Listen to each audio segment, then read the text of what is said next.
The son of a plumber from Austin, Texas, from digging ditches in the Texas sun to one of the most recognizable faces and voices in the world of sports entertainment. 3 times world champion, he is the man that most people credit with the success of today's pro wrestling popularity. He is Dusty Rhodes, the man the world calls the American Dream, and to most of us, the man we simply call Dream.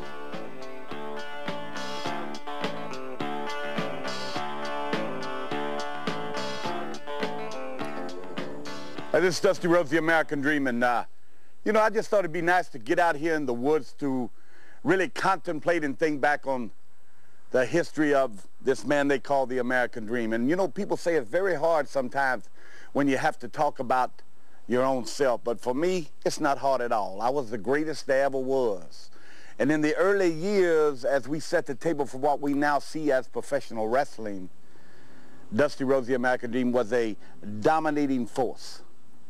This is just one of many specials on Dusty Rhodes, the American Dream, me, of course, that will be coming your way through Turnbuckle Memories, a nostalgia look at pro wrestling.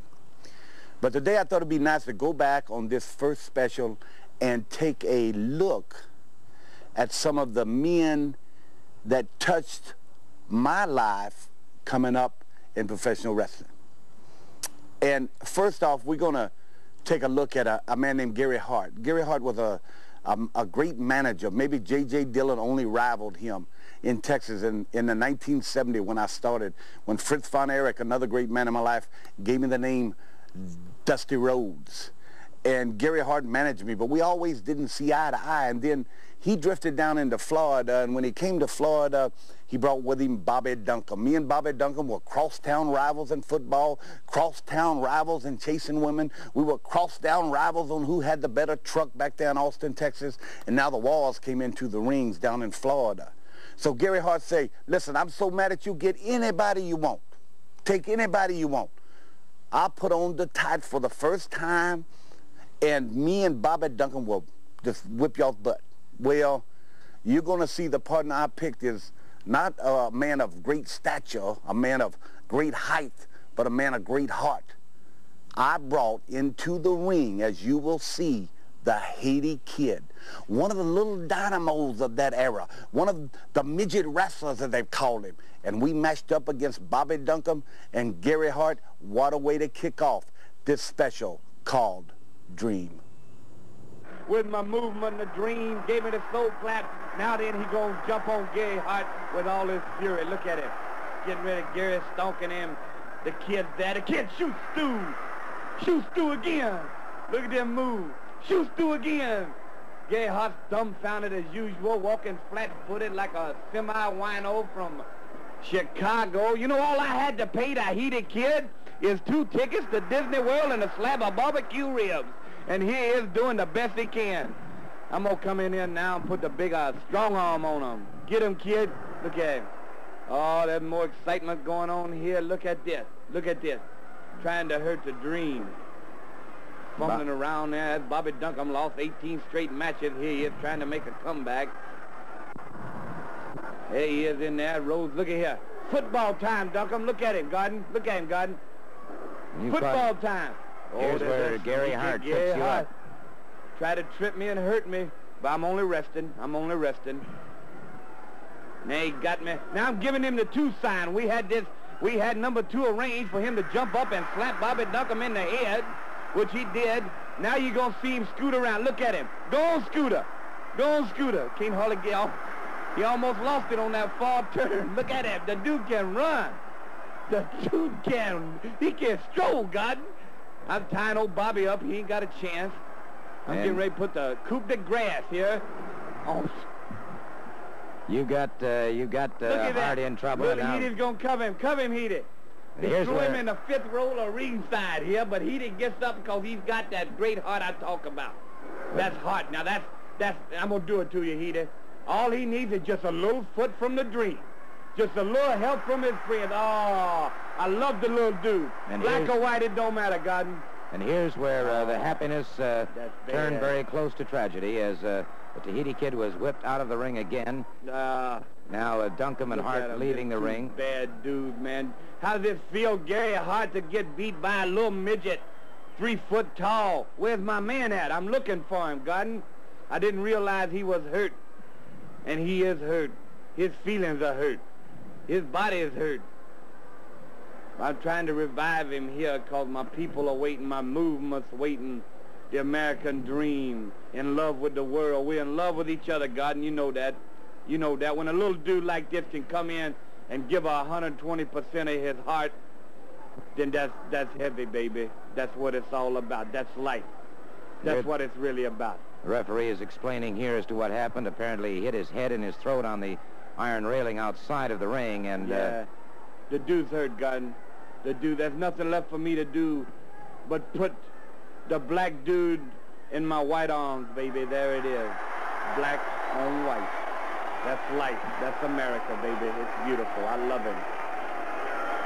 And there you have Dusty Rhodes, the American dream. Man, let me tell you what, that was a sight to see, me and the Haiti Kid. I guarantee you there's a lot more good stuff to come. I want to talk about somebody that was so important to me in my career and in life that it's hard to imagine being without him. But I've never really been without him since he passed away. Eddie Graham, my mentor, if you will. My second father, if you will. Nobody equaled Eddie Graham in his knowledge of this sports that we call now sports entertainment, when wrestling was wrestling, as they say. And Dusty Rhodes became the American dream because of Eddie Graham. Great wrestler in his own right, sold out Madison Square Garden many times, drifted down into Florida to form his own promotion, and took this plumber's son from Austin, Texas, to the heights of the Garden in New York City, London, Japan, all over the world. Helped make Dusty Rhodes what he is. The knowledge that he gave me was something that I can't even begin to tell you unless you were there. But Eddie Graham had a special gift. And that gift that Eddie Graham was that he didn't judge a man right away because somebody else said, well, you know, I don't like him and you shouldn't like him. And if he didn't like you, you had a grudge that lasted a long time. You had something you could really stand on, if you know what I'm talking about. And talking about stand on it, he could stand on it. He wasn't afraid of bleeding. He wasn't afraid of getting out there and kicking and scratching and getting on somebody's hiney. Eddie Graham was a great man, and I miss him very much, and I loved him very much. And it's okay to talk about men loving men when you really feel that. And some of these guys I'm going to mention in this first special, I loved, and Eddie Graham was one of them. But me and Eddie Graham matched up against two guys that were wrestling machines. Bob Orton Jr., second generation, and Bob Roop, former Olympian. And let me tell you what, it was something to behold. So what a special time and special look you have here on Turnbuckle Memories, this dream special, to take a look at Eddie Graham and Dusty Rhodes against Bob Orton Jr. and Bob Roop. Let's look at it now. Gordon, this is a chance for the millions of our fans out there to see one of the greatest triumphs of our life. There's Eddie Graham. He was trying to break my leg. Now, I can't take anything away from Eddie Graham. He's a legend in his own time. He's been in the top 10 for the last 15 years. The man is tough. Dusty Rhodes is in the top 10, the American dream, a legend in his own time. That's what makes the victory all the sweeter. Now, you can see how excited they are. They know they're up against some competition. They know they're up against some tough people. Bobby and I are, right at the moment, getting our strategy together, figuring out a way to beat this top team. Well, that's a king-size order, Mr. Roop, and Dusty Rhodes, the American dream, in there now. And this has turned into a slugfest here between these two. Bobby Orton's records are all over the record books, Gordon Soley, as a wrestler. He's proven that he can brawl with the brawlers, that he can kick with the kickers and punch and whatever needs to be done to be a champion.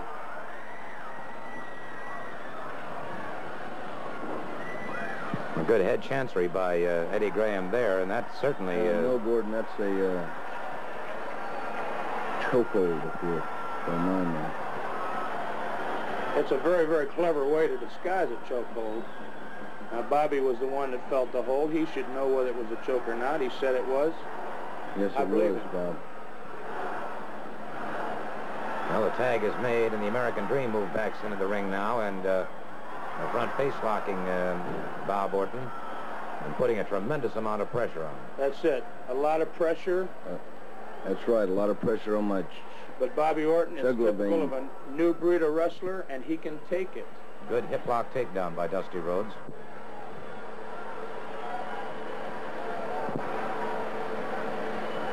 These two men double-teamed myself and Bob Orton throughout the match and tried their best, their very, very best to beat us. Look at Bob. He's back up on his feet. The stamina and the discipline got him right out of that situation and back where he's in command. Now, he's given Graham some of the things that were delivered to him a little bit earlier. Well, catching Eddie Graham from the side now, and it's referee warning, and so now Orton tags up with you. Here's teamwork, perfectly legal, and if you can use a legal way to beat a man, why not do it? Ooh, Now, I have to Bobby, admit what that- a knee. Look at that knee. How Eddie That was Graham got beautiful. out of this, I do not know. Yeah, he's tough, Bobby. He's got a lot of guts.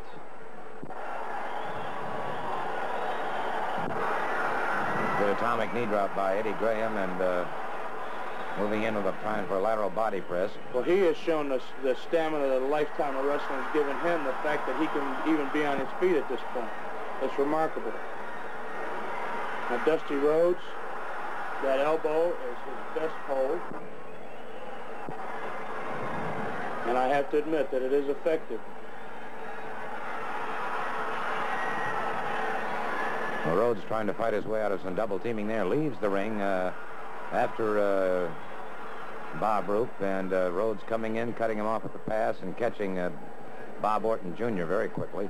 Now here again, the Rhodes and Graham team are doing some double teaming again, trying to beat us.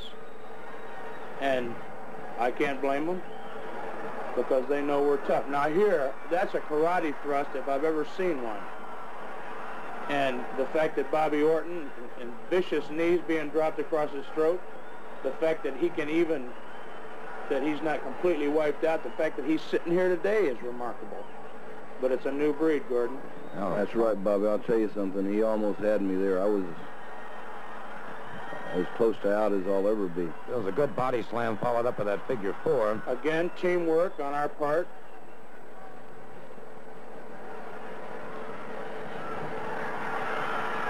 Now here we had an opportunity. Graham got himself too close to the corner, which is a mistake on his part. And the American Dream was on the scene very quickly. Things got a little vague for me right here, but looking at it on the film, Graham and I crashed into each other. I went outside the ring. Now here is Bobby Orton. Look at it right here. Bobby Orton pile driving a living legend, Eddie Graham, looky right there. on his head. The Beautiful. picture tells 1,000 words. And where's the referee? In a minute, here comes the referee. Bobby has got him in a hold. Bobby is going to roll him up. And just in a perfect collegiate, beautiful move. 1, 2, 3. There's the team of Orton and Roop has just defeated Eddie Graham and Dusty Rhodes. We're the best. We're the best. Man, oh man. Oh, that was good. It's only getting better. And a special wouldn't be a special unless I talked about my main man. You know, through the years, there has been a lot of partners that traveled down the road with Dusty Rhodes. But nobody as close as Dick Murdoch. Even today, him being gone, passed on, I think about him every day, and I think about some of the antics and some of the things that we actually done. So a special wouldn't be a special from the early years unless I put something on there that Dick Murdoch done. And it wasn't being done to me at the time I'm talking about it, because I'm talking about Eddie Graham and Paul Jones hooked up with Buddy Colt and the Russian Chris Markov. Dick Murdoch comes into play here. We traveled down the road together so long that we had good hatred between us and mostly great love between us. But when we had a misunderstanding, we went at it. whether it be on the side of the road. One time coming from Ohio, we got out of the car and begins to wrestle at 3 a.m. in the morning. We were both bleeding, and we finally sat up in the grass and looked at each other and just started laughing and opened up another beer and headed on down the road. That was Dusty Rhodes, the American Dream, and Dick Murdoch, Captain Redneck, if you will.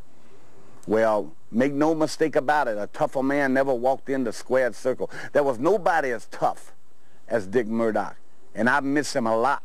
And it's an honor to put him on this first special, even though he's trying to get into the action.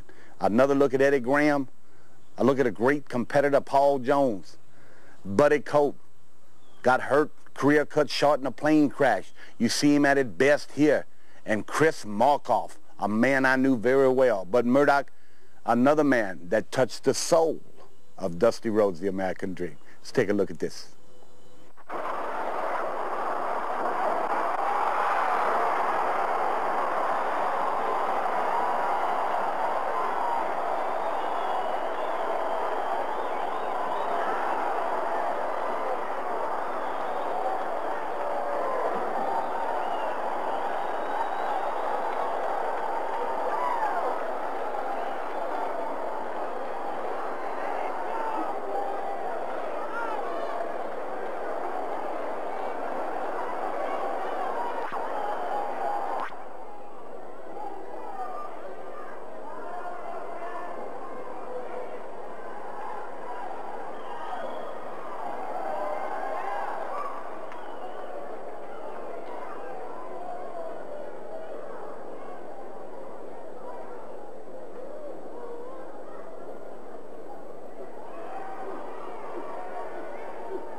Okay, now once again, as Murdoch comes into play, let's go ahead. I talked earlier about the feuds that me and Dick Murdoch had.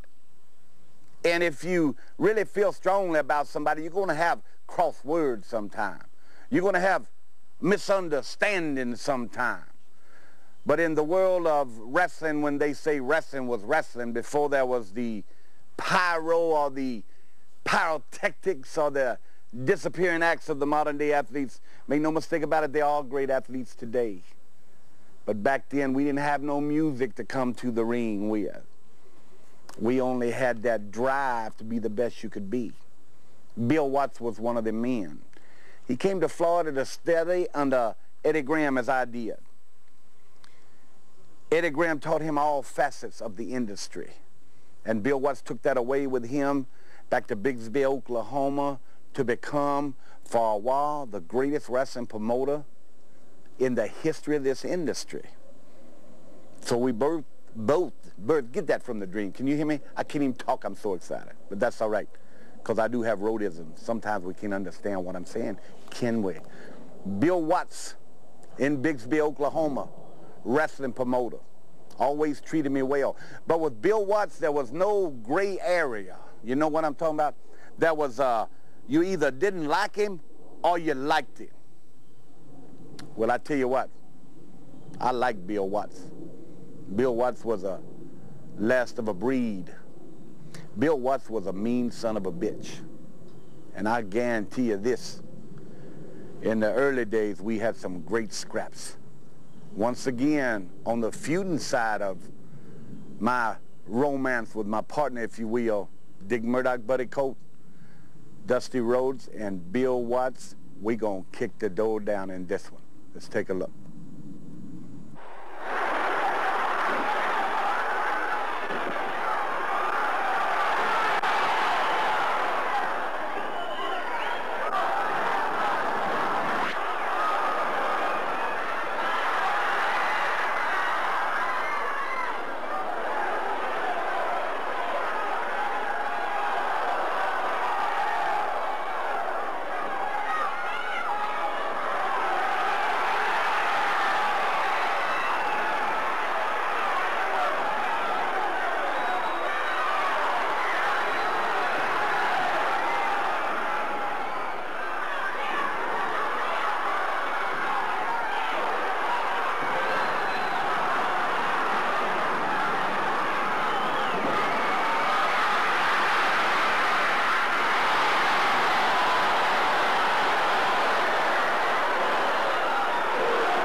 you know, we sitting around here and having some libation, if you will, on cervezas. We watch these great tapes and putting this great piece together for you here, this dream special, the early years, if you will, and all the great camera crew is around here, and my director, Teal and Wes, and we all sitting around out here in the woods, and between takes, we all telling stories about somebody.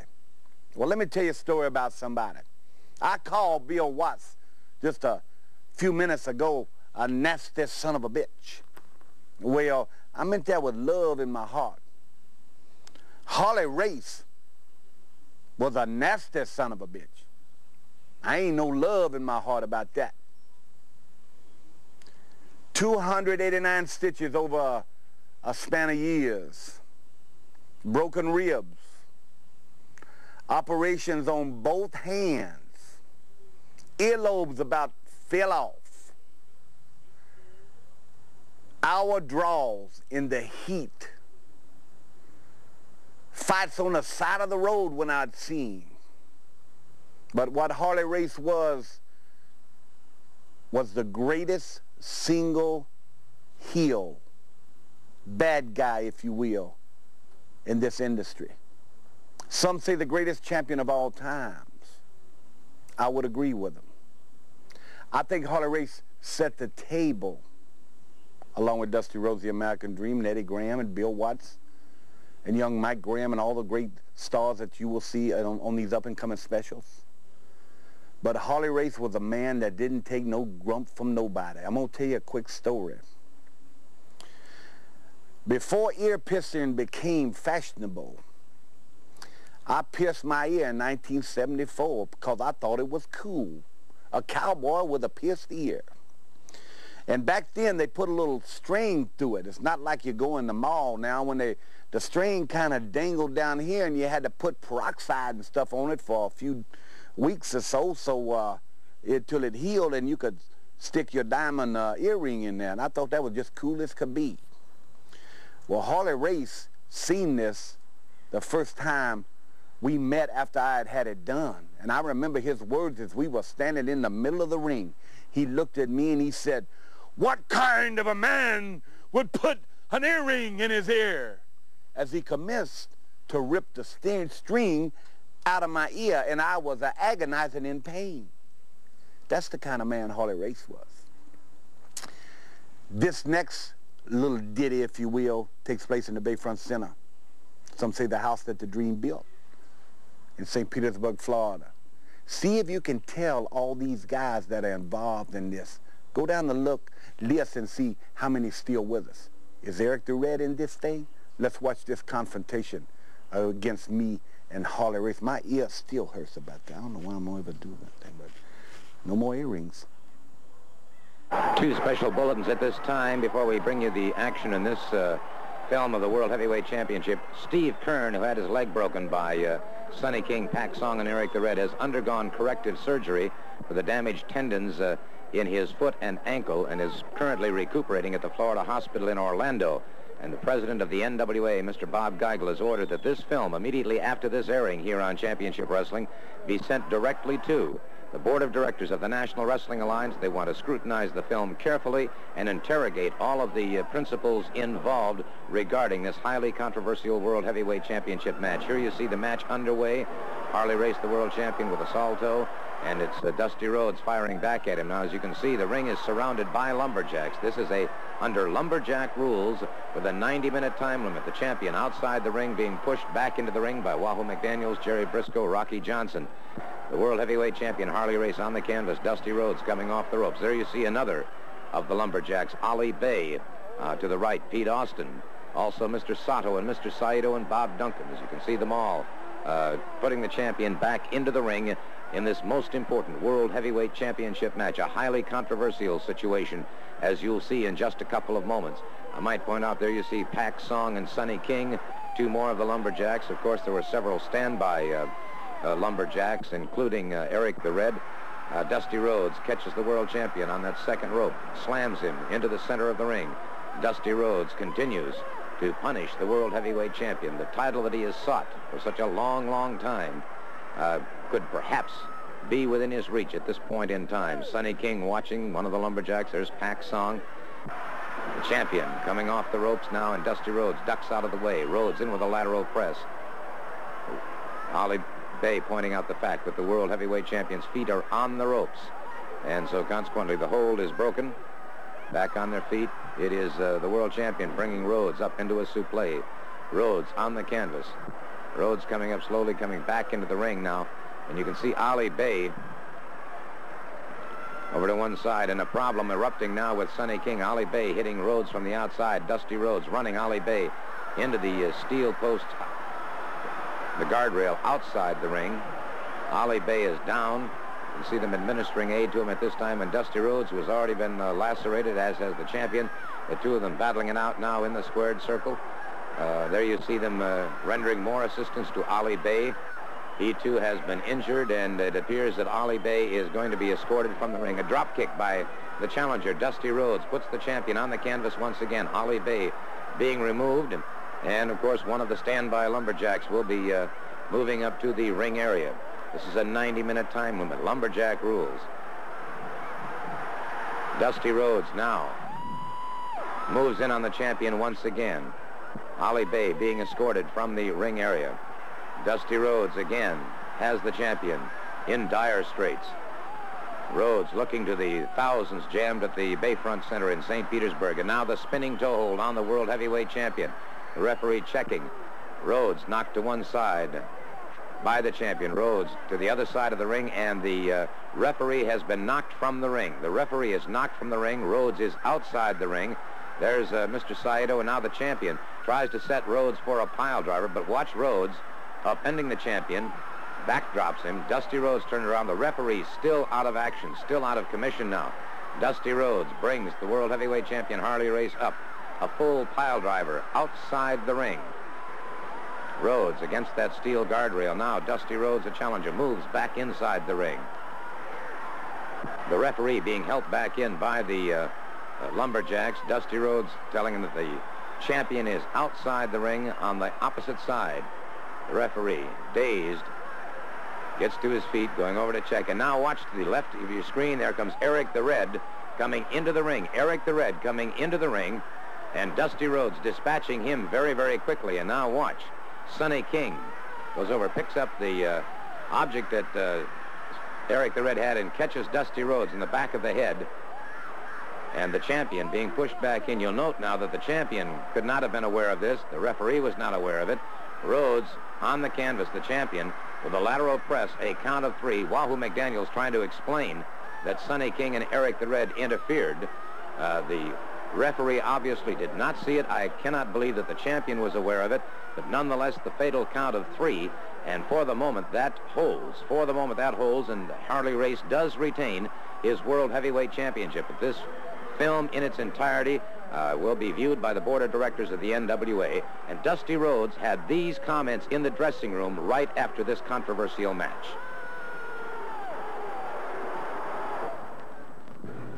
As you can see, I want this time. I took this time. You see the cameras here? You're in my personal dressing room just a few minutes ago. Harley Race, whatever you feel about this thing, whatever has come between me and you, whether it's no world title shots or not, right now I don't care. But if the NWA can let happen what just happened, what just went on, then I want nothing to do with it. I just want to get bad about it. And Sonny King, what business do you have in my business after I've been here years and 2 or 3 years trying so hard to fulfill my dream? And Eric the Red, what's he running in on my thing for? Eric the Red gonna get yours. And Sonny King, it was seen before thousands of people. So where we go from here, I don't know. You're in my dressing room. You're right in this place, right here. It just happened. Bob Geigel, you better get your stuff together. And Harley Race, if I ever see you again, I'm going to tear you apart, you understand? I done beat you so many times, it make me sick in my stomach. Sonny King gonna pay. Eric the Red gonna pay. And Harley Race, if you still believe you're world's champion after this mess that just went on, then I hope your wife don't run you out of your house. That's what I hope.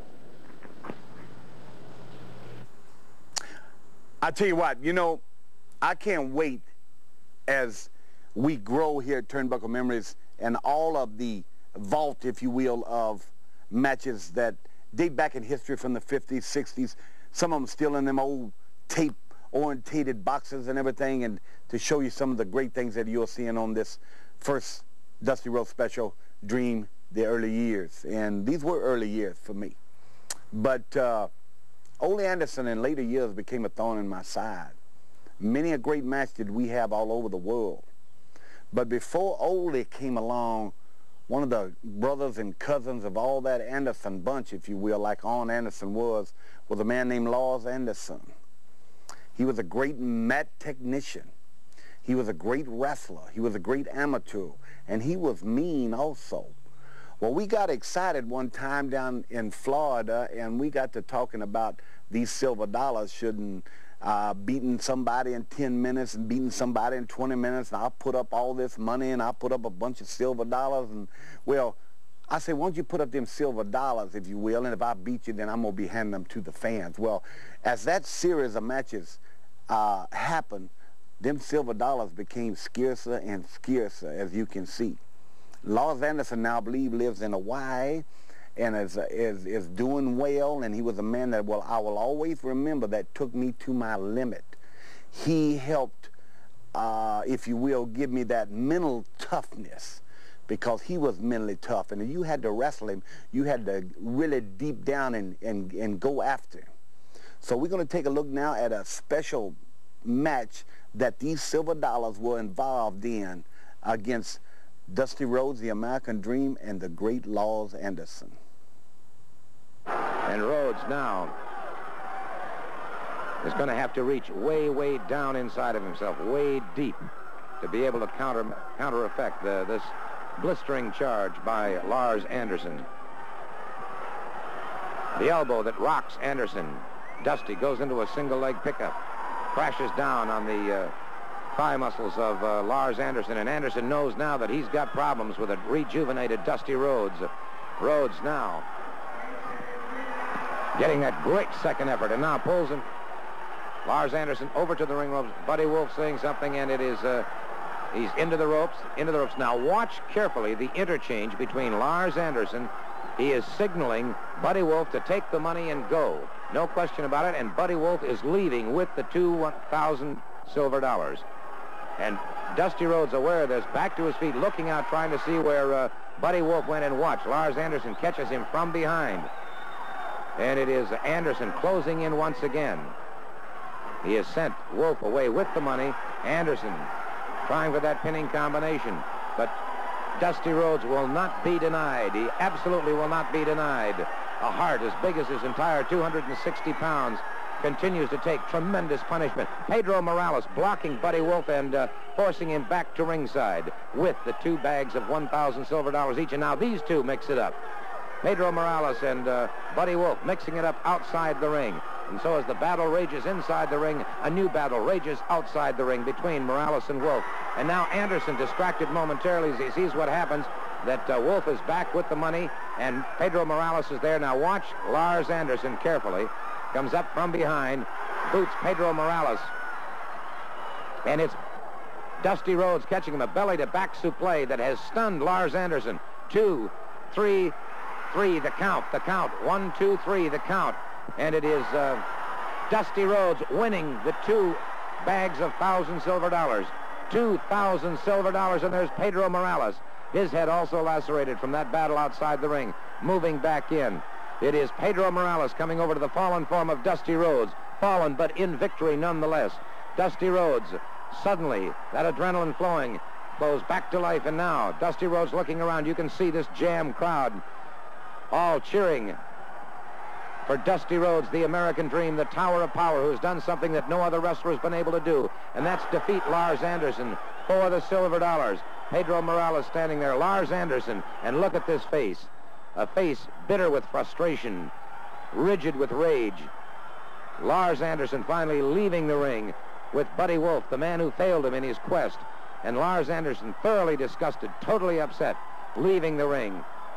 And now Dusty Rhodes, and as he said, this is the people's money. It's the people's money, and that's exactly what he's doing.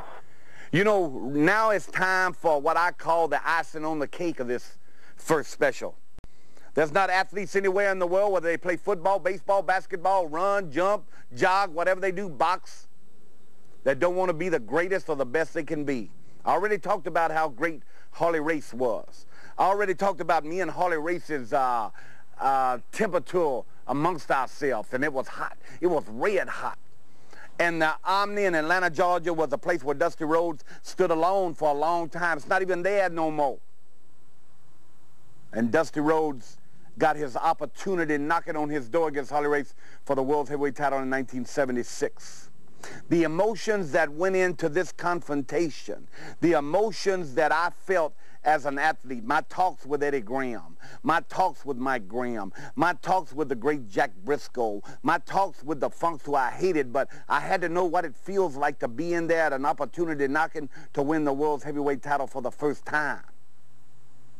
And that opportunity knocked me Omni in 1976. It was Father's Day. Harley Race and Dusty Rhodes, the American Dream for the World's Heavyweight title. My first title reign begins in Atlanta in the Omni in 1976. Wow, man, I love this one. Deep into the match now, and Harley Race continues to try and press every advantage possible. And it's Harley Race, a beautiful vertical souffle on Dusty Rhodes. And it is Rhodes down on the canvas. And this battle has been going on for a number of minutes now, and it is Harley Race trying to get a full measure of superiority working for him. And Rhodes in dire straits here as Race goes in a lateral press. Dusty Rhodes again powers out before the count of 3. And it's Race now setting Dusty Rhodes for the pile driver. He has him up, the pile driver complete. Dusty Rhodes in a lot of trouble here as the veteran world heavyweight champion. The man who has met and defeated all comers for the past several years suddenly finds himself, and he is nonplussed himself that Dusty Rhodes could have come through with that pile driver as well as he did. Race now. The hard right hand to the side of the jaw. Another one to the side of the head of Dusty Rhodes that has Rhodes staggered. Rhodes now, a short flicking left hand, another left hand, a third left hand. And Rhodes now reaching down, getting up that second burst of energy. That adrenaline beginning to flow now as Dusty Rhodes on a whole series of left hands throws a hard right that has Race, the world heavyweight champion, staggered. But it is Race. And that is why he has been able to keep that championship. He is such a totally resourceful wrestler. Managed to catch him with a headbutt, and now Race coming up on that top rope. Dusty Rhodes caught him a full body slam. Dusty Rhodes now after the world heavyweight champion. Race caught with that elbow, but he is made of tough stuff indeed. Back on his feet again, giving Dusty Rhodes everything he's got.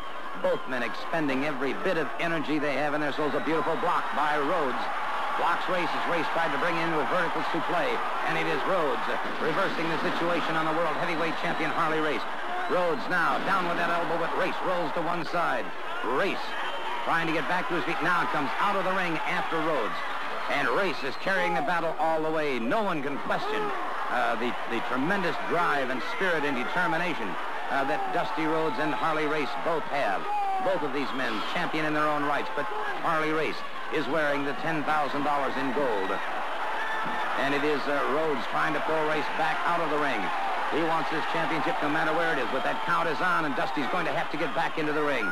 Dusty Rhodes coming up on that top ring rope. He must come with the full body. Watch him carefully now as he comes across. Beautiful cross body block to an outside cradle, hooking the far leg, and Dusty Rhodes has just done it. Dusty Rhodes in a count of 3. Dusty Rhodes, a wild, jubilant, excited man as a world dream has come true to him. And the fans now jamming the ringside. The referee holding up that $10,000 gold and diamond belt as Dusty Rhodes has just become the world heavyweight wrestling champion. We're fine with everybody. All right. All right. All right. Yeah. It's been a long time coming, but I told you it's going to happen. This is an example for every man, woman, and child. Every one of my children can look right now. Dream of a dream. Have a dream. Have a way to get it. I'm not going to stumble my words like Terry Funk did when he won the title. I'm telling you, get a dream, hold on to it, and shoot for the sky, because now, that's right. Excitement with my friends. Remember, I have been to the mountaintop, and it will take a hell of a man to knock me off. This is your belt.